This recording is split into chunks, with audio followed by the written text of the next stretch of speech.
How to interact with the patients? What are the factors that has to be considered while interaction with the patient or client during the presenting complaints or history taking? This is the topic of in this particular video. Dear ANA community members, press the like button and spread this particular video to maximum number of true Nidana learners so that we can make a huge movement out of this particular small message. Don't forget to press the bell icon so that the YouTube algorithms will be fetching you the right information at the right time for the right purpose. Regarding the questions asking regarding the questions asked by the clinician to the patient, so that is the interaction with the client or patient is the first step in arriving at the diagnosis of the disease.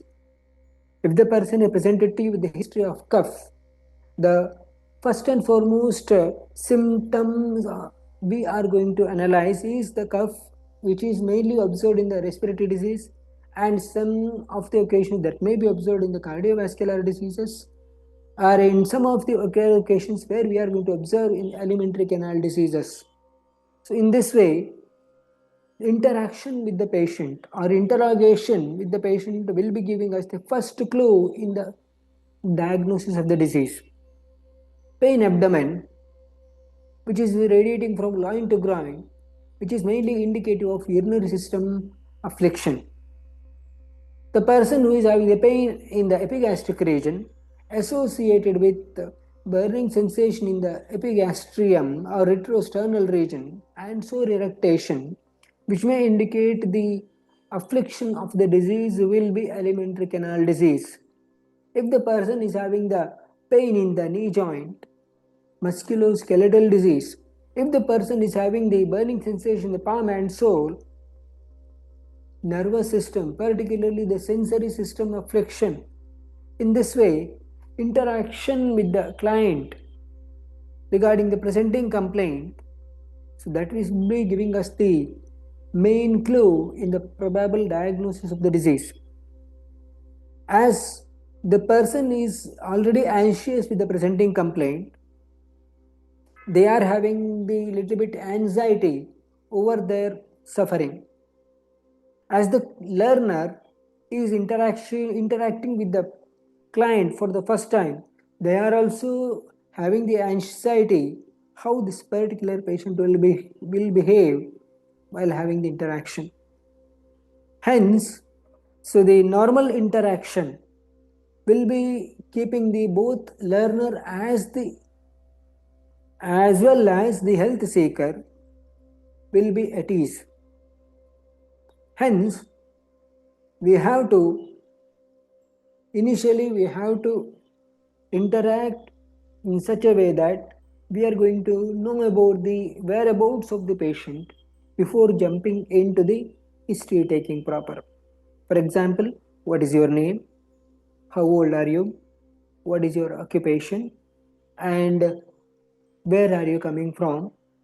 So in this way, so this will be the initial questions that has to be asked, so that will be helping us the development of the rapport with the patient. 4 key principles that has to be followed by the learner, that is, no leading questions has to be asked.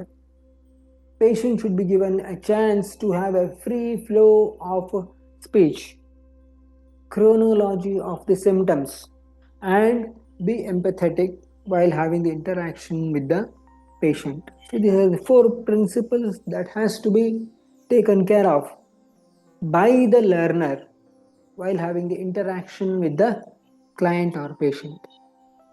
Regarding the first principle, that is leading questions.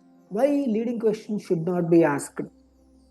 Because when you ask leading questions, the patients, they will be giving us the erroneous answer, so that may give the clue to the diagnosis of the disease, So in this way, they are going to give you the wrong information which may help or which may move towards the wrong diagnosis. For example, the leading questions in the sense what? So that is, these are the possible leading questions as such. Do you have a headache?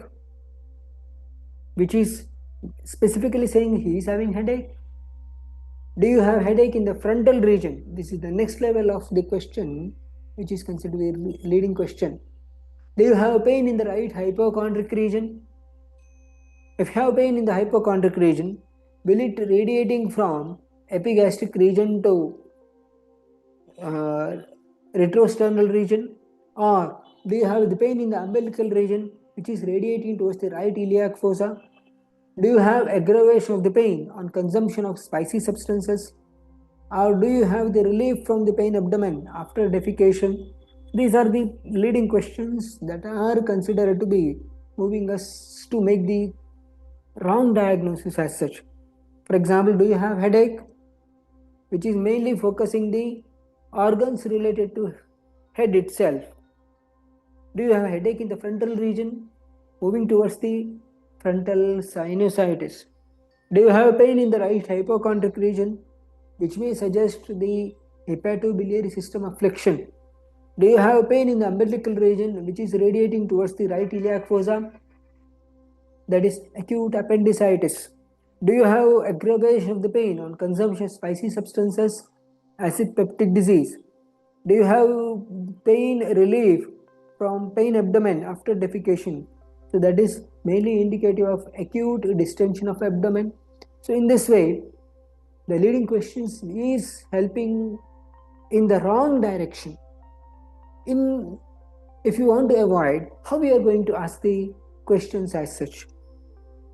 So suppose if you are asking with the pain abdomen patient, so the first question should be, do you have pain? If yes, which particular part of the body? If it is abdomen, which particular part of the abdomen? So in this way, the leading questions are avoided in this particular manner. If you have the presenting complaints of cough, so do you have any what do you say that the presentation of this particular cough at what particular time period? Is it in the morning, or is it in the noon, or is it in the evening as such? Whenever the best way to ask the questions is soon after the rapport development, you are going to ask with the patient, what is the presenting complaint that fetched you to come to the hospital? Or in this way, the person will be going to tell you exact presenting complaint regarding the what do you say that the most probably he is suffering from. This is how we can avoid the leading questions. The patient should be in a flow. In the sense, you should not interrupt in the middle. Suppose if a person is saying, from the past 7 days, I was having the consumption of the cold drink. At that particular time, initially I felt the heaviness of the head. Later I felt sneezing. And in a matter of the continuous consumption of this particular cold drink, so the severity or the presenting complaints were frequently observed. In this way, the patient should be given the priority to speak in a flow.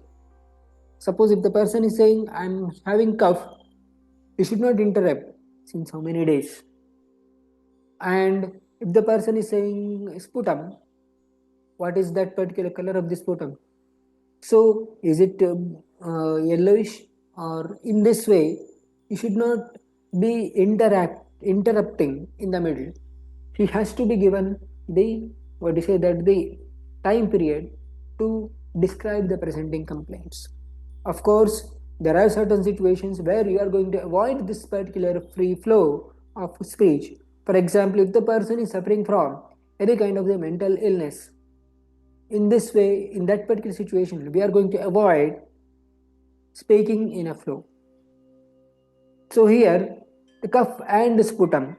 So the person should be given priority to give the description of cough and sputum.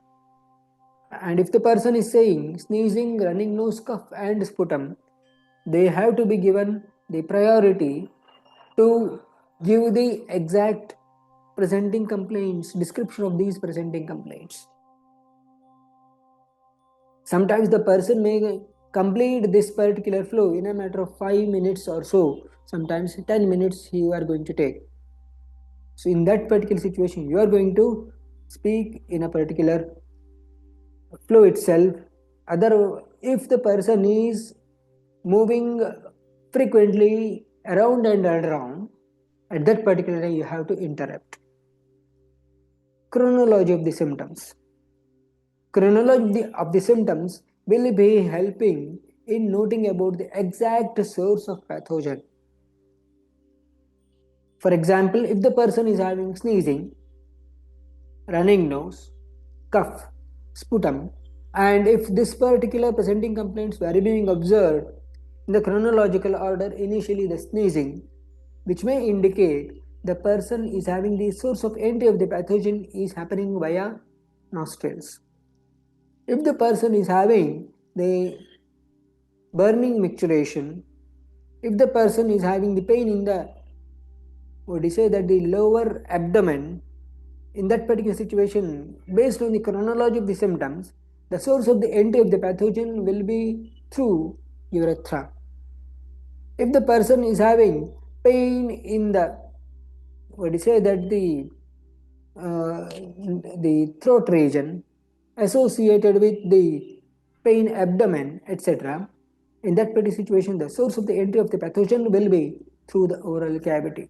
In this way, we can able to predict the possible bahya srotas affliction as well as abhyantara srotas affliction by noting about the chronology of the symptoms. Be empathetic in the sense you have to show the empathy towards the patient. When you show the empathy towards the presenting complaint or towards the, what do you say, the patient, you are going to have the proper trust of the individual so that you can have the proper rapport development. How to begin the questions with the patient in that particular situation? So whenever if you think about it, namaste or good morning, I am so and so studying in second year BAMS and I am interacting with you to know about the reason for your visit to the hospital. And I'm going to interact with you for a period of half an hour or 1 hour. This may require further visits also. Is it okay with you? The most of the occasions, in 90% or 95% of the occasions, this will be okay with most of the patients.